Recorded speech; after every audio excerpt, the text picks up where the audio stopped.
ভেড়া বা শিয়ালের মতো 200 বছর বাঁচার চেয়ে বাঘের মতো দুদিন বেঁচে থাকাও ভালো। কথাটা কার ছিল? টিপু সুলতানের। টিপু সুলতানের এই রহস্যময় সিক্রেট দুর্গের বিষয়ে আমরা আজকে জানবো এবং দেখবো। টিপু সুলতানকে ডাকা হতো শেরি মহীশ্বর, উপাধিটা ইংরেজদেরই দেওয়া। তার এই বাঘ মানে শের হয়ে ওঠার পেছনে অনেকগুলো বিষয়। মূল কারণ ছিল তার অসাধারণ কৃপণতা, দক্ষতা, বুদ্ধিমত্তার কৌশলপূর্ণ রাজ্য পরিচালনা। বাবার সুযোগ্য উত্তরসূরি ছিলেন টিপু সুলতান। বাবা হায়দার 1949 খ্রিস্টাব্দে টিপু নামে এক ফকিরের দোয়ায় এক পুত্র সন্তান লাভ করেন এবং আনন্দ চিত্রে ওই ফকিরের নামেই ছেলের নাম রাখেন টিপু। এ থেকে বোঝা গেল টিপুর নামটা কোথা থেকে এসেছিল। মহীশূরের স্থানীয় ভাষা মানে কানাড়ি ভাষা অর্থ হলো টিপু, শব্দের অর্থ হলো বাঘ। হয়তো তাকে সেই মহীশূর ডাকার পেছনে এটাও একটা কারণ ছিল। ব্রিটিশ ইস্ট ইন্ডিয়া কোম্পানির সঙ্গে যুদ্ধে 1799 খ্রিস্টাব্দে নিহত হন টিপুর এক সেনাপতি মীর সাদিক। বিশ্বাসঘাতকতা করে ব্রিটিশদের সঙ্গে হাত মেলান। পরে তার পরিবারের লোকজনকে ভেলোরের দুর্গে বন্দি করে রাখে ব্রিটিশ শাসকরা।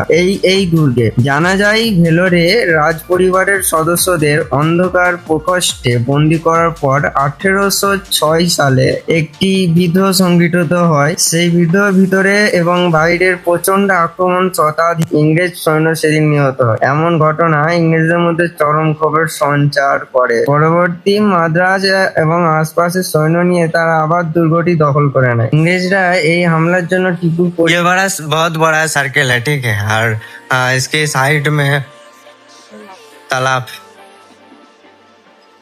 पूरा सर्किल जैसा, तो उसमें साइड में तालाब, ठीक है।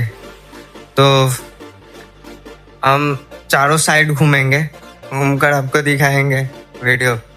आप वीडियो जरूर देखो और लाइक करो। हम भी नया नया आए हैं।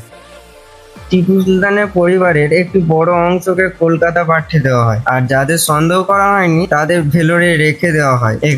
এখানে যারা নিহত ও মারা যায় তাদেরকে দুর্গ থেকে 2 কিমি থেকে 2 কিমি দূরে এই টিপু সুলতান গ্র্যান্ড মসজিদের প্রাঙ্গণে সমাহিত করা হয়। কলকাতা নিয়ে যাওয়ার সময় টিপু সুলতানের সর্বকনিষ্ঠ পুত্র শাহজাদা ওয়াদি উল্লাহ সুলতান ওখান থেকে পালিয়ে বর্তমান বাংলাদেশের সুনামগঞ্জে পরিচয় গোপন করে ওয়াদি উল্লাহ নামে সেখানে আশ্রয় নেন। এভাবে হত্যা, রক্ত আর বিক্ষোভের ক্ষত নিয়ে টিপু সুলতানের বংশধরেরা ধুকে ধুকে নিঃশেষ হয়ে যায়, ইতিহাস থেকে হারিয়ে যায়। 1799 সালে চতুর্থ মহীশূর যুদ্ধে টিপু সুলতানের মৃত্যুর পর ব্রিটিশরা তার পরিবারকে এই দুর্গে বন্দি করে রেখে তার পরিবারকে মহীশূর থেকে সরিয়ে এনে ভেলোর দুর্গে বন্দি করে। ভেলোর দুর্গের ঠিক বাইরে টিপু সুলতানের পরিবারের সদস্যদের মাজার ও সমাধি রয়েছে। এখানে টিপু সুলতানের স্ত্রী এবং তার পরিবারের অন্যান্য প্রবীণ সদস্যরা শায়িত।